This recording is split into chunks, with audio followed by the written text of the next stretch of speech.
You see, our referee here is Timmy White, Honky Tonk Man on the outside of the ring.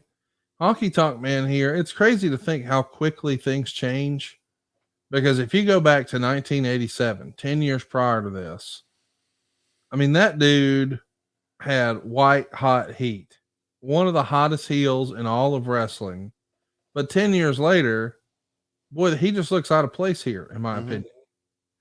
And I think we've only really seen that a handful of times where it's like this thing was hot and huge and it worked so well.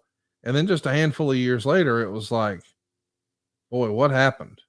Yeah. And the two examples I can think of, and I mean this with all respect because I know how much we both think of these guys, but I feel the same way about the Rock and Roll Express. It's like hottest, biggest, baddest thing, best thing going 1986.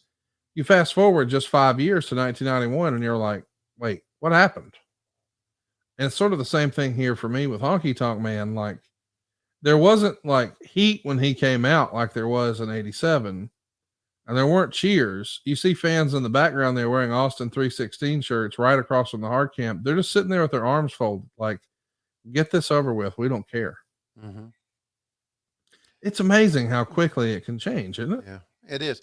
I kind of equate the Rock and Roll Express's uh, down. I don't know if we call it downturn or the change in the attitude towards Rock and Roll Express, almost to the change between the '80s and the '90s, Yeah, I could see that.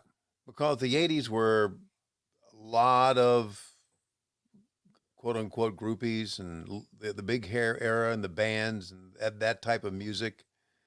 And then 1990, it kind of it just the music scene kind of changed, and from my perspective, it did. Maybe I'm wrong. So I just think that the taste of the American public had changed by that time.